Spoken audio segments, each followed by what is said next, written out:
Kala itu kita masih remaja yang polos hatinya bercerita. Waktu ini telah lama berlalu, sudah 10 tahun tak bertemu.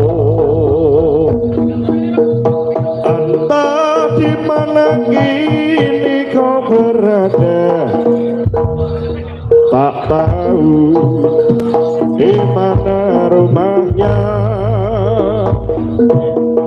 Hanya satu yang tak terlupakan, kala senja